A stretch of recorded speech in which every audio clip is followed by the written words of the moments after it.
Her crooked smile ensnared men and women alike, but it was her ambition and drive that drove her to victory.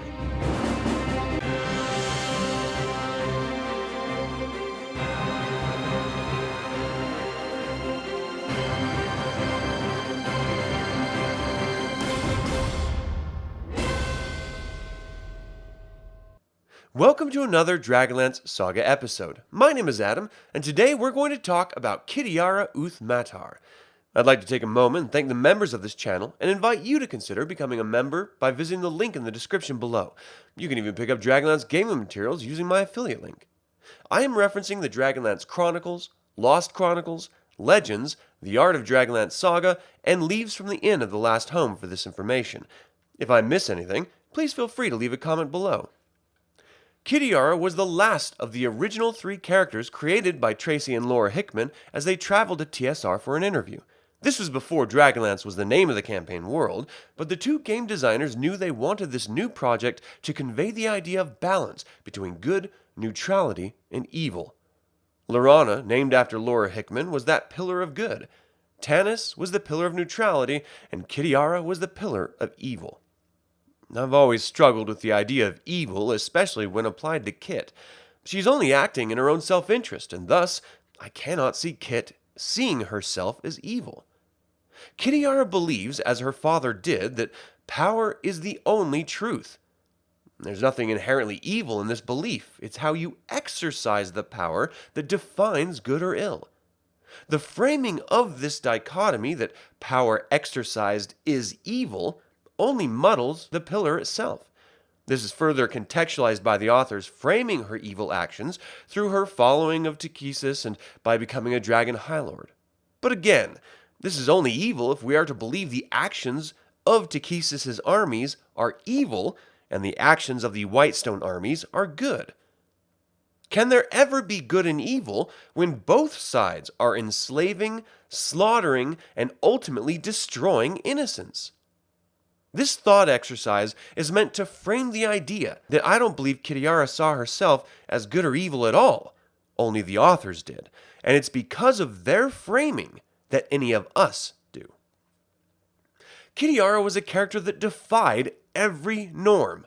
She was a skilled female warrior, a rarity in post-Cataclysm Ansalon. She was cunning and steadfast in her control of her emotions, something most male warriors struggled with. She stood up to Lord Ericus, Lord Soth.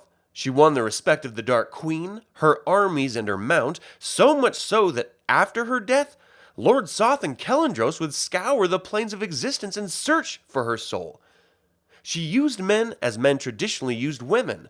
She was one to celebrate the indulgences of life, but never at the expense of her own greater goals. She was also capable of compassion and love, even if she refused to acknowledge it outwardly, and this is seen in her care of her brothers as a young woman. Let's take a look at her history and see if we can understand the character any better. Kitiara was the daughter of Kitiara Uth Matar and Rosamund Aelin. Her father, a disgraced Salaminic knight turned mercenary, would teach her to fight, and even took her with him, becoming impressed with her skill on one occasion. Gregor would tire of Rosamund and eventually leave her. Rosamund would then marry Gillen Magir, and they would have their twin sons, Raistlin and Caraman. Kit would end up taking care of Raistlin. Seeing him as weak and the midwife giving up on him, she took it upon herself to care for him. She even named him from an old story of her father's. When Raistlin was accepted into Theobald's Mage Academy, Kit would leave for long periods, engage in mercenary work as her father had before her. She would periodically return with gifts and catch up with family and friends. It was here that she met Tanis as she was toying with some hobgoblins.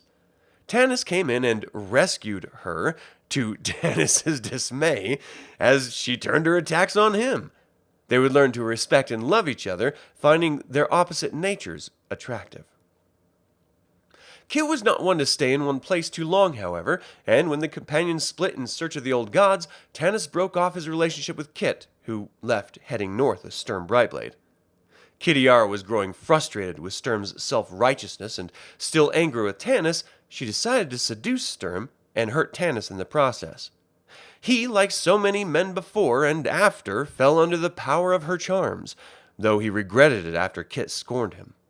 This event planted a seed, literally, and a desperate and pregnant Kitiara came upon Sarah Dunstan's home and gave birth to Steel Brightblade, leaving him with Sarah, sending money and gifts to him. Kitiara traveled to Sanction and was introduced to Ericus through Bailiff.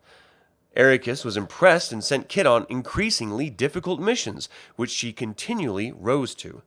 Eventually, she would be paired with Ski and earned the position of Dragon Highlord of the Blue Dragon Army.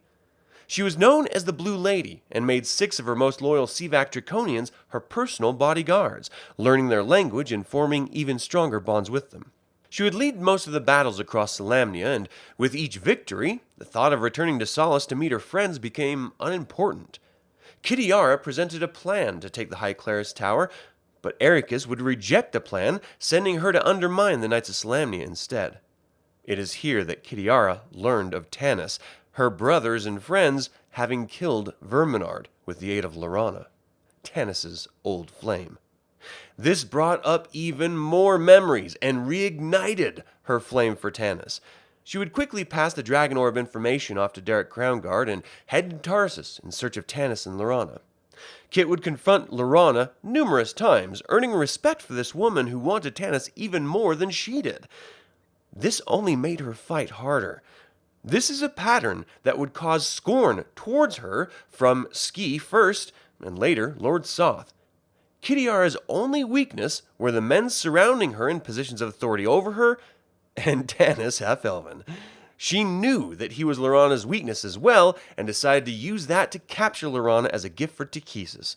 Kit was, in fact, the only Dragon Highlord to confront Lord Soth on behalf of the Dark Queen, though she did it only to save her hide, as Ericus discovered that it was her brother and old companions that killed Verminard. Kit discovers and seduces Tanis in Flotsam, then leaves to assault the High Clerist Tower, killing Sturm. She claims she didn't realize it was him initially. I actually believe her, though I don't think it would have mattered if she did know.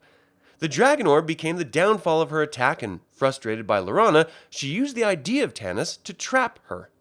Kitiara was of the mind that if she can't win Tanis, she can poison his mind, which she is ultimately successful at until her end. Lord Soth saved her again from Ericus's hands, and she used Raistlin on behalf of her queen, all for the promise of power. Kit bargains with Tanis for the crown of power, but loses him and Laurana in the chaos, until catching up with them and seeing Tanis choose Laurana, Kit sets them free. Kitiara would survive the chaos and rebuild her armies after the Dark Queen's fall.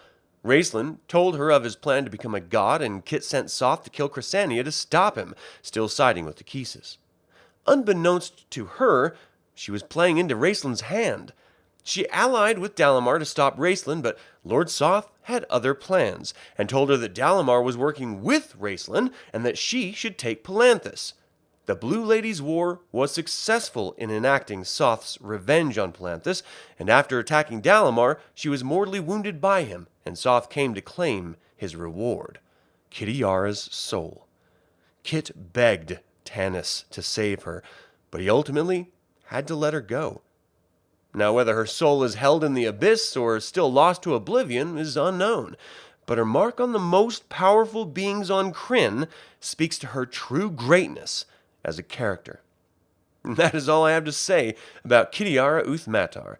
Did Takhisis hide her soul in the abyss? Was she a brilliant tactician or a slave to her desires? And finally, if it weren't for Laurana, would Kit have ruled all of Ansalon? Leave a comment below. I'm able to create these weekly videos because of your attention and support. If you're not already a member of this YouTube channel, I'd like to invite you to consider becoming one. If you'd like to pick up any edition of DragonLance Gaming materials, feel free to use my affiliate link in the description. This channel is all about celebrating the wonderful world of the DragonLance Saga, and I hope you'll join me in the celebration. Thank you for watching. This has been Adam with DragonLance Saga, and until next time, remember, if I am to be judged by those who come after me, let me be judged by the truth.